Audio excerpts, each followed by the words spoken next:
Do you really need a full-size SUV or crossover? This compact SUV seats 5 people, it's a lot more maneuverable, and gets better fuel mileage. Let's get inside the 2013 Volkswagen Tiguan and check the tech.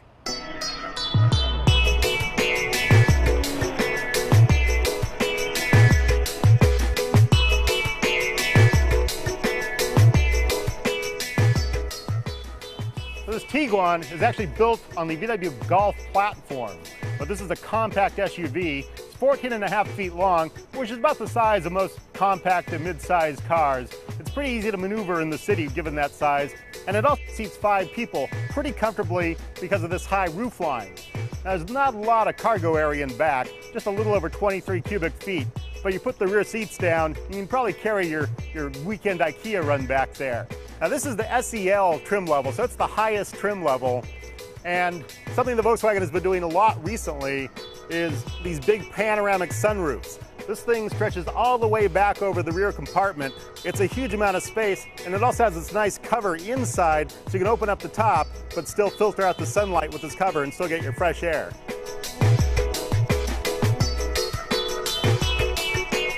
Now, you may have seen Brian Cooley complain about this head unit in the Volkswagen. He's not a fan of this interface, but I happen to like it.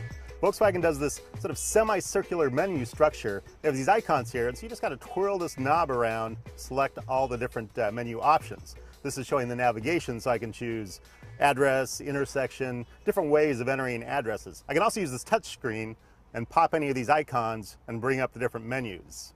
Now, this navigation system comes standard in this SEL trim Tiguan, so you don't need to pay any extra for it. But this is kind of why I would drop down to a lower trim level, because I don't really like this navigation system so much. The map screen is pretty small, it doesn't have traffic, so it's pretty low tech as far as navigation systems go. And when you're under route guidance, the graphics aren't very explicit. They don't give you a lot of guidance on which way you need to go. Fortunately, and this is something Volkswagen's really good at, is they've got this center LCD in the instrument cluster. That'll show good route guidance directions. That'll actually show arrows and the street you need to turn on. So I'm usually referring to that when I want to follow a route instead of looking over here. Now, of course, there's also the digital audio sources on here, and we've got satellite radio, strangely, no HD radio. We've got our digital media sources. This is one thing that Volkswagen does that they really got to get over this. They've got this crazy proprietary port down here in the console, and they've got this cable hanging off of it. This one has a 30-pin iPod connector, so if you have a modern iOS device, you have to plug in this little adapter, then you can plug in your iOS device, and boom, there you go, you can have music. I mean, they should really just have a USB port in the console, maybe 2 even, because a lot of cars are going that way now.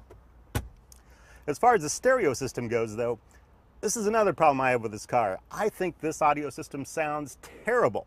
The bass and the mids are okay. They're what you'd expect in an economy car, compact car, but the highs are just terrible. I couldn't even listen to music on there. The highs are so bad. I actually turned down the treble to make it sound better. Now, fortunately, in the 2014 version of the Tiguan, Volkswagen's going to start offering its Fender audio system, and that's actually one of the best audio systems we've heard in a compact economy car. Now, of course, we also have a Bluetooth hands-free phone system, and this is pretty decent. You can get all your phone book and recent calls and stuff like that from the same kind of circular menu, the same kind of format as navigation and as the audio system. And of course, you also have voice command here. Now, voice command here only works for the phone system. It doesn't work for navigation. It doesn't work for the audio system. So again, it's kind of a limited phone system. Most of the cabin tech in the Tiguan, most of Volkswagen's cabin tech, is pretty basic. They're not pushing any boundaries here. They cover some good bases, but it's not the best stuff. Now, of course, we also have the one choice only automatic transmission here. This is a 6-speed automatic transmission. This is Volkswagen's Tiptronic system. It has the ability to like manual shift, and it's got a sport mode, but it's not their DSG automated manual, which is kind of a nicer transmission. It's a decent transmission for what this car is, and frankly, I prefer driving around in sport mode most of the time because it gave this thing a little more oomph.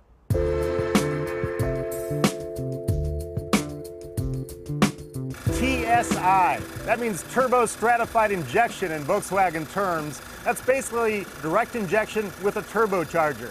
That force feeds air into the thing, also gives it more boost. So we end up with 200 horsepower, 207 pound-feet of torque. Now this engine gets this car an EPA rated 20 miles per gallon city, 26 miles per gallon highway.